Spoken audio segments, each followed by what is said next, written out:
Laramy Wells, and welcome to the Moving Panels podcast and our first Moving Panels one-shot. Now, for those of you unfamiliar with the term one-shot, it refers to a comic book that is a standalone issue, and it's usually with its own self-contained story, doesn't really connect to the overall series.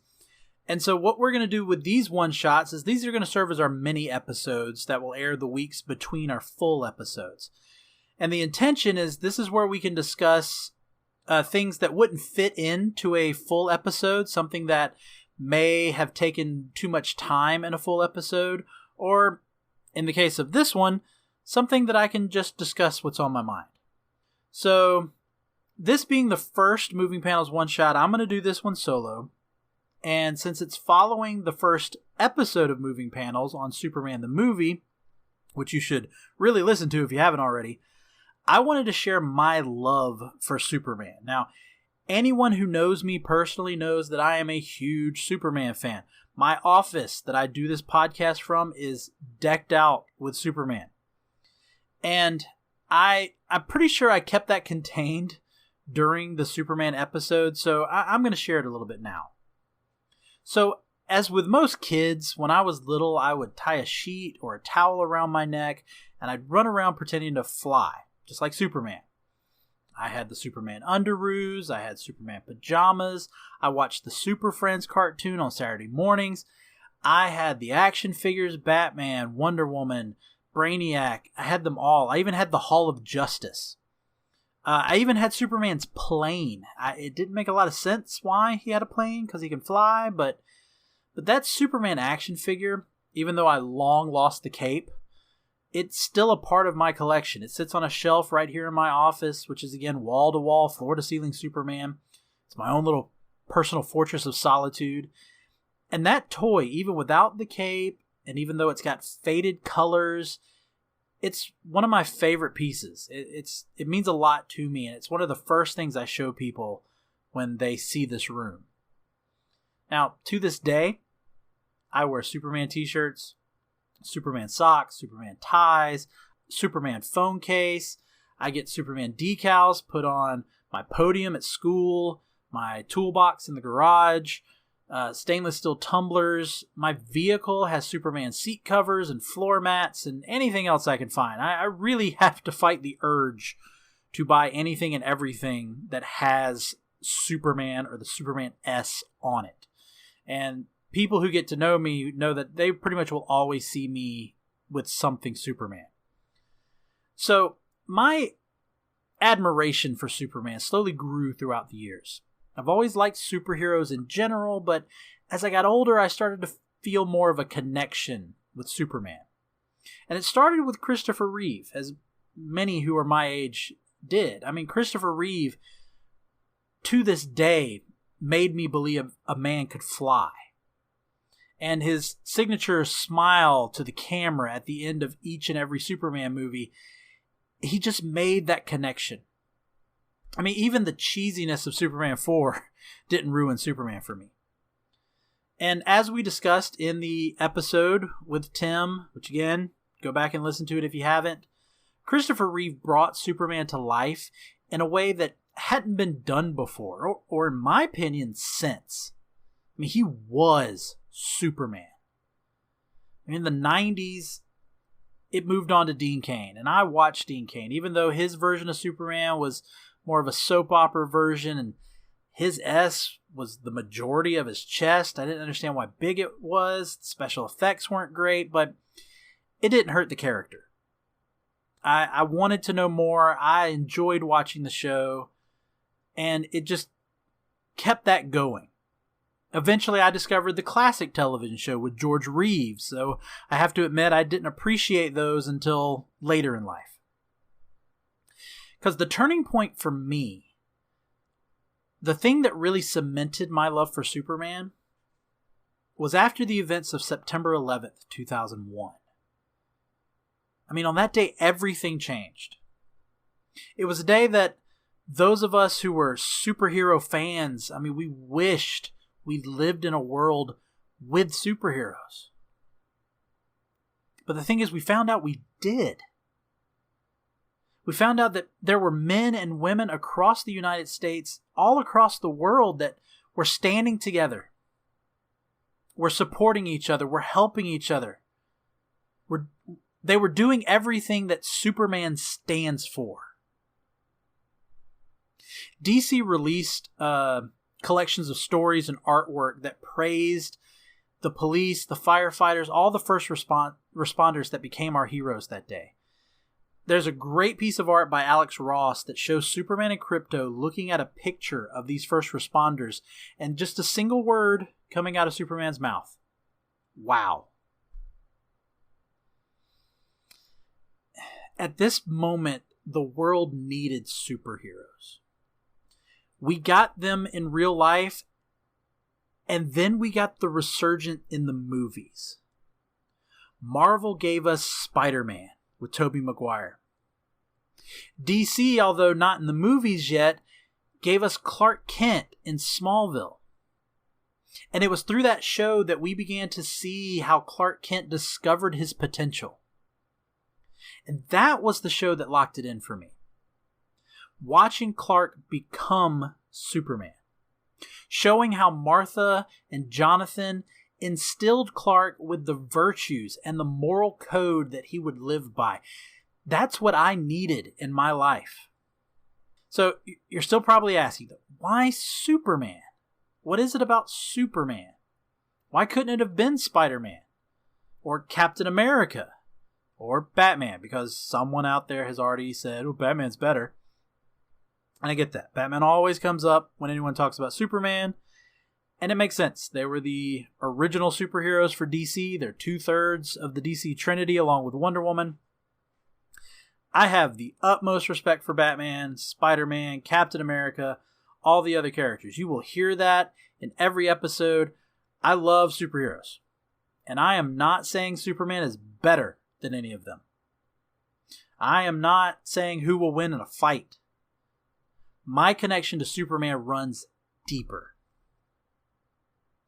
It is true, Superman is one of the most powerful heroes in comics. Sometimes I'll admit he's a bit too powerful. But think about it. His main villain, Lex Luthor, is just a man. He's not an equal. He's not superpowered. I mean, yes, Lex sometimes wears a battle suit that allows him to physically fight Superman. He uses kryptonite to weaken Superman. But Lex only ever does that when he has no other choice, because Lex prides himself on being smarter than Superman, being more cunning than Superman. In fact, that's the case with many of Superman's villains. Not only Lex, but Brainiac, Mitchit-Pitlick, sometimes Zod, and even Toyman, which if you don't know about him, go look to see how he messed with Superman. They test Superman at his core. They challenge his morals, they challenge his intellect, and they attack him on an emotional level because, I mean, let's face it, many of them cannot match Superman physically. And Superman, even with all his physical attributes, with all of his powers and abilities, he has to outwit and outsmart these villains. I mean, many of the great Superman stories aren't always about Superman overpowering the villain or displaying the full extent of his power. It's the struggle that Kal-El faces. Knowing where to draw the line so that he doesn't just become a god and a ruler and an idol, but he remains a symbol of hope, a symbol of what humanity should aspire to be. I mean, he's an outsider. He's an alien. And he is showing us how best to be human. Sure, Superman could use his powers to create world peace. He could end any and all wars. But Superman has to decide what is an appropriate use of his power. And think about that. Think about the inner turmoil that he has to suffer. In the movie Superman Returns, there's a scene where Superman's seen floating in space, and we can tell that he is listening. He is listening to anything and everything. And you have to think, he's going to hear several people cry out for help, that they need Superman. But Superman has to decide in a split second, who is he going to give his attention to? And at the same time, he then has to live with the fact that he wasn't able to help everyone. Now, I know what some of you are thinking, especially if you listen to the Superman episode. He's not able to stop both missiles. And so he reverses time in order to achieve that goal, save Lois. I get that, but that's one story. I love the movie, but that is the part that I do shrug at and go, he did it. I'm not going to defend it. I mean, there's always the low points. There's always the exceptions. There are 80 years of stories here, folks. They're not all going to be great and perfect. But that's also what's so great about Superman. He isn't perfect. The movie Man of Steel had Superman kill Zod. Superman shouldn't do that. And he lives with those consequences. You got to remember that at any time, at any point, Superman just has the ability to destroy. He can destroy anyone and anything just about. He chooses not to. The same way characters like Zod, who has the same abilities as Superman. Darkseid, who is presented as this unstoppable force, this god. They're extremely powerful villains, and they choose to use their abilities to destroy and conquer, where Superman chooses not to. He chooses to protect us and willingly live among us. And living among us is also a great thing about Superman. There's a National Geographic special called The Science of Superman, and I actually got it as a special disc when I bought Superman Returns. And I'm pretty sure it's in that special that they talk about how much concentration Kal-El, Superman, has to have just to live life as a human when he's Clark Kent. Because the fact that he can fly means he has to concentrate in order to stay on the ground so that he can just walk. And then you have to think, because of his strength, he has to focus every time he opens a door, or he picks something up, or even when he's taking Lois by the hand. Because if he wasn't concentrating, he would break something or someone. Now, the Cartoon Network series Justice League, which I highly recommend, has an amazing moment where Superman expresses this exact thing. He and Batman are battling Darkseid.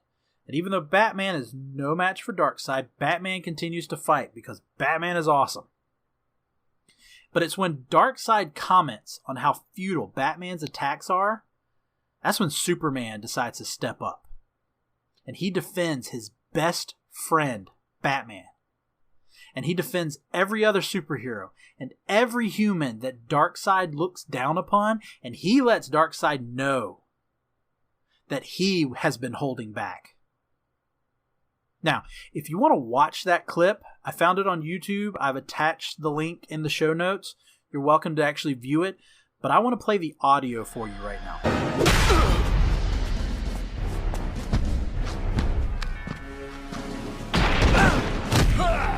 You still try to fight. Can't you see that it's hopeless?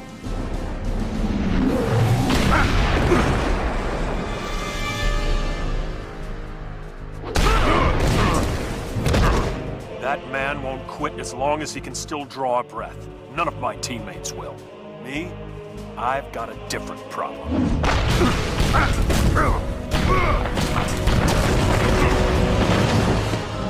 I feel like I live in a world made of cardboard, always taking constant care not to break something, to break someone. Never allowing myself to lose control, even for a moment, or someone could die.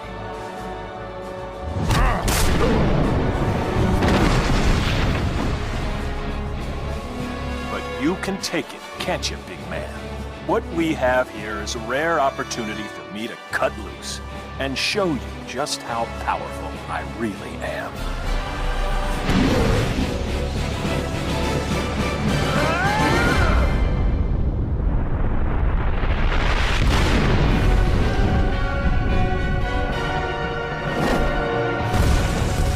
A world made of cardboard. Man, if that doesn't speak to you about what Superman goes through every day, then there's not much more I can say. Again, Superman could easily rule the world. He chooses not to. And more importantly, he chooses to live among us. And as I mentioned in the Superman episode, he wants to understand us. I stated earlier from the show Smallville, Superman, he was raised by good people in Jonathan and Martha Kent. And they instilled in him that strong moral code that he not only lives by, but he tries to teach us how to live. Look, I'm not ashamed to say this. I'm almost 40 years old, and I've never had a sip of alcohol in my life. I've never smoked a cigarette. I've never allowed a drug to enter my body. Do I think I'm better for doing that? No. It's just a decision that I chose to make. And part of it was based on the way my parents raised me. And see, that's another reason why I connect with Superman. He doesn't think he's better than anyone. He doesn't gloat about his abilities. He wants to just belong. He wants to be a part of everybody. And he will be accepting of you no matter if you're different from him. Personally, I am a man of God. And just like what I've said about Superman, I try to live according to God's word and share that love that God has for me with everyone. Am I perfect? No. Do I get angry sometimes? Of course. But to state one of the mottos of Christopher Reeve and Dana Reeves Foundation, I go forward. And I try to do better next time. So there you have it. Something for you to consider. Look, I've always wanted to let people know why I'm so drawn to Superman, but as you just heard, it's a detailed answer. I hope I've done my best by putting it into words, and I hope you appreciated it. Now, I know this podcast has just started, but please, when you get the chance, leave us a positive review. Written reviews are even better. They help more. They help give us more exposure on Apple Podcast. And if you'd like to speak with me, share your thoughts, love of your own character or a comic, you can email me, movingpanels@gmail.com. You can email me even if you want to suggest a topic that we could discuss in an episode or one of these one-shots. And I hope you've enjoyed this one-shot. I promise they won't all be this deep. But thank you for listening. For Moving Panels, I'm Laramy Wells, and I'll see you on the other side of the page.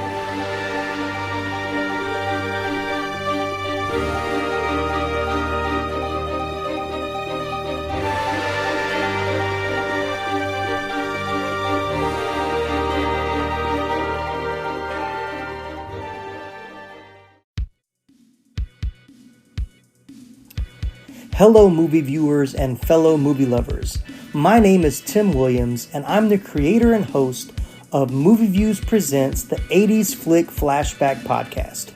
See, I love the 80s and I have a great appreciation and nostalgic passion for the classic 80s flicks that birthed my love for movies and ultimately helped shape my childhood. On each episode, I'll discuss, with a special guest co-host of course, a different film from the 1980s. We'll share memories, favorite characters, iconic scenes, and even share some behind-the-scenes stories along the way. We'll discuss famous blockbusters like Raiders of the Lost Ark, Coming to America, Ghostbusters, Dirty Dancing, Top Gun, Die Hard, and many, many more. As well as some other cult classics and even lesser-known flicks we discovered on cable TV or the now-defunct video rental stores. Remember those? No matter what 80s flick we choose to talk about, we'll always have a good time, so come and check us out. You can find the 80s Flick Flashback Podcast on major podcasting platforms like Apple Podcast, Spotify, Google Podcasts, Anchor, and more. Be sure to subscribe or follow so you don't miss a single episode. Once again, I'm Tim Williams, and I hope you'll join me for the next 80s Flick Flashback.